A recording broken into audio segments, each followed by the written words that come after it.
Okay, let's try something different.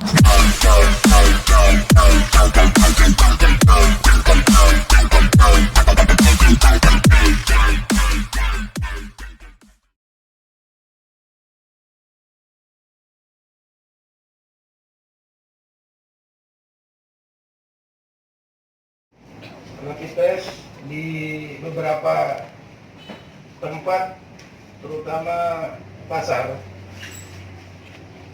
Saya menyampaikan mulai dari PPM, terjadi reaktif itu ada 3 orang, terus dilakukan di pasar Subuh ada 2 orang, di pasar Samuda ada 6 orang, dan di pasar Keramat hari ini ada 2 orang. Pasar Al-Kamal kosong. Jadi di daerah-daerah seperti tempat berkumpulnya orang banyak, saya berharap kepada seluruh masyarakat Kabupaten Kota Waringin Timur untuk senantiasa memperhatikan protokol COVID-19. Mulai jaga jarak, tetap pakai masker dan mencuci tangan, entah itu sebelum masuk ke pasar, di tempat yang telah disiapkan, ataupun setelah berbelanja dari pasar. Dan ini sangat tidak nyaman, terutama hasil swab yang keluar dari pasar Samuda, dari 6 reaktif, itu ada 5 yang hari ini positif COVID-19, dan itu satu keluarga. Setelah dilakukan tracking, pendalaman lebih dalam terhadap klaster, ternyata itu dari klaster Bogor. Dan saya juga minta pada tim gugus tugas, semuanya SOP-nya terkait untuk waspada terhadap siapapun yang datang ke Kabupaten Kota Waringin Timur dari zona merah. Seperti contoh di pasar PPM, 2 orang reaktif itu berasal dari Banjarmasin, perjalanan Banjarmasin. Jadi hampir beberapa kasus positif COVID-19 di Kabupaten Kota Waringin Timur yang reaktif selalu berasal dari luar daerah. Jadi yang PPR 3 orang, pasar Subuh 2 orang, pasar Keramat 2 orang, dan 1 orang lagi yang dari Samuda, ada 6 tadi, ini lagi menunggu hasil swab. Tapi kita berharap dan kita doakan bersama-sama seluruh masyarakat Kabupaten Kota Waringin Timur untuk berdoa mudah-mudahan yang reaktif jangan positif COVID-19. Jadi total sampai hari ini COVID-19 berjumlah 25 orang. Jadi yang 21, 22, 23, 24, dan 25 ini satu keluarga. Dan pasien ini setelah kita isolasi di ruang Islamic Center, mudah-mudahan cepat sembuh dan bisa beraktivitas kembali seperti biasa. Ibu dan Bapak hadirin sekalian yang saya banggakan, jadi pasien positif yang masih dalam perawatan di Kabupaten Kota Waringin Timur berjumlah 8 orang. Kemarin sudah turun 3, penambahan 5 jadi 8. Pasien sembuh totalnya 15 orang, dan yang meninggal 2 orang.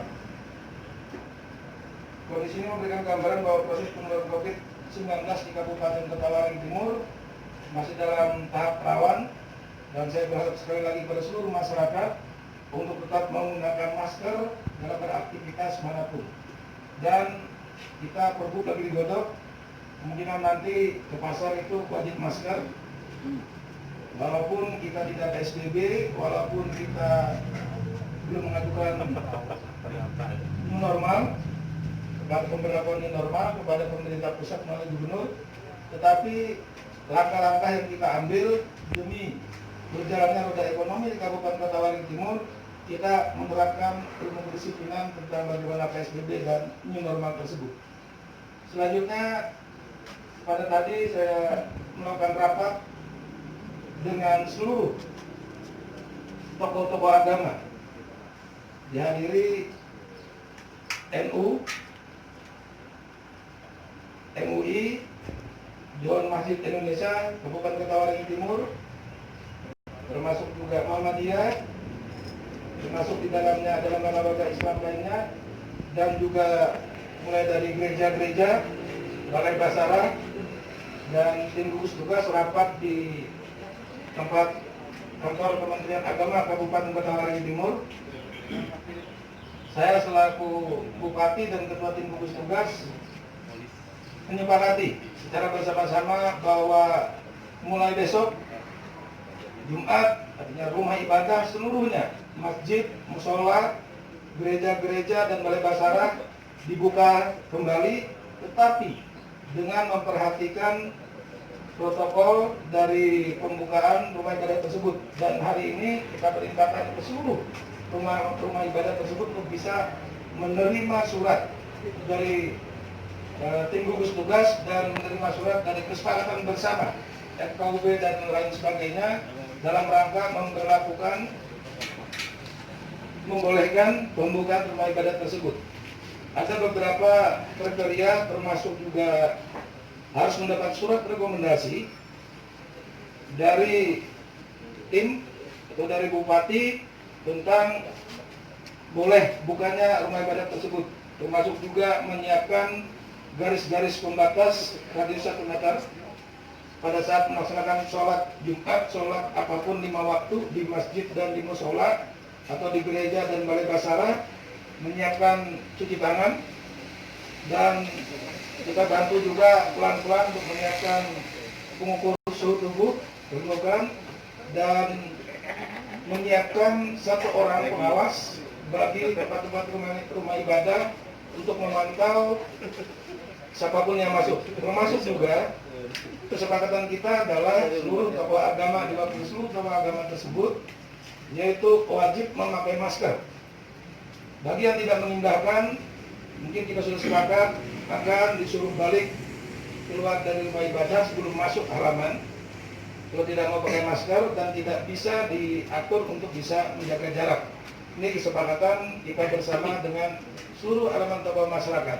Saya atas nama Bupati Kota Waringin Timur mengucapkan permohonan maaf yang sebesar-besarnya karena dalam beberapa Jumat ini saya selaku Bupati mengeluarkan himbauan untuk tidak melakukan sholat Jumat atau beribadah di yang layak biasa kita pakai, yaitu sholat Islam di masjid dan musola.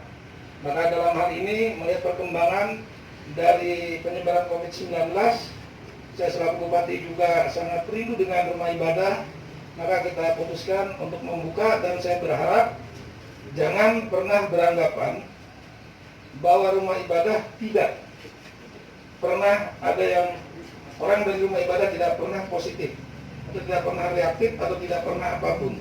Karena namanya COVID-19 atau Corona ini bisa di mana saja, karena dia tidak menempel di rumah ibadah, tidak menempel di pasar, tidak menempel di mobil kalau tidak dibawa oleh makhluk hidup yaitu manusia.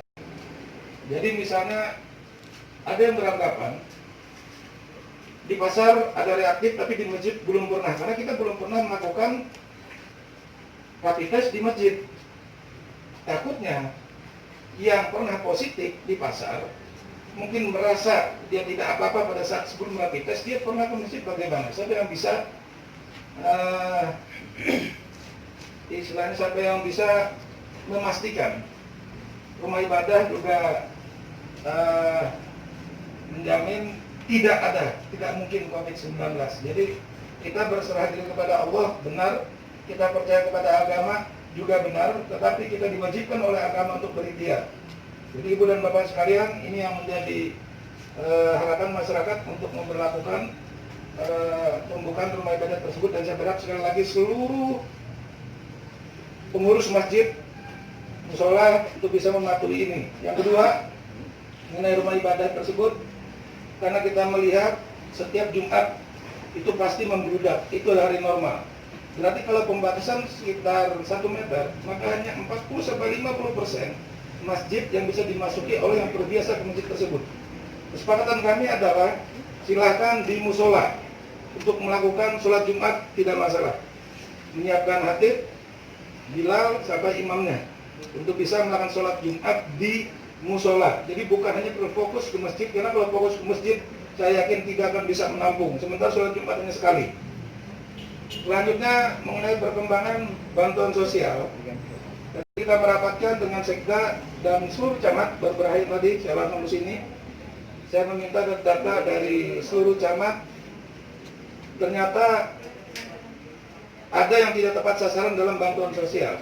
Salah satu contoh, bantuan dari provinsi, yang bantuan sosial per orang 500.000. Nah itu, bayangkan, kenapa data dari provinsi bisa masuk, penerimanya salah satunya suami Ketua DPRD Kabupaten Kota Waringin Timur dengan nama Arya Gagah, kok bisa masuk BST? Kok bisa masuk di bantuan tunai dari provinsi? Kan lucu ini. Terus ada juga tetangga dia, orang kaya kok dapat. Saya bingung, ini bagaimana memverifikasinya, yang salah dari kabupaten atau dari mana? Memang saya sudah meminta kepada seluruh camat dalam minggu ini untuk sesuai instruksi saya untuk mengumpulkan seluruh data dari seluruh ketua RT yang ditandatangani basah oleh para ketua RT bahwa ini masyarakat kami yang belum menerima bantuan. Jadi yang belum menerima bantuan ini, yang sudah menerima bantuan PKH, bantuan BPNT dan bantuan BSP, provinsi dan lain sebagainya, itu saya minta data validnya dari para ketua RT. Di samping itu juga banyak bantuan-bantuan yang ada yang menerima dan ada yang merasa sadar tidak menerima bantuan tersebut. Jadi kami merintahkan, saya selaku Bupati minta pada Sekda untuk membuat surat kepada Bank Kalteng sebagai penyalur dari bantuan provinsi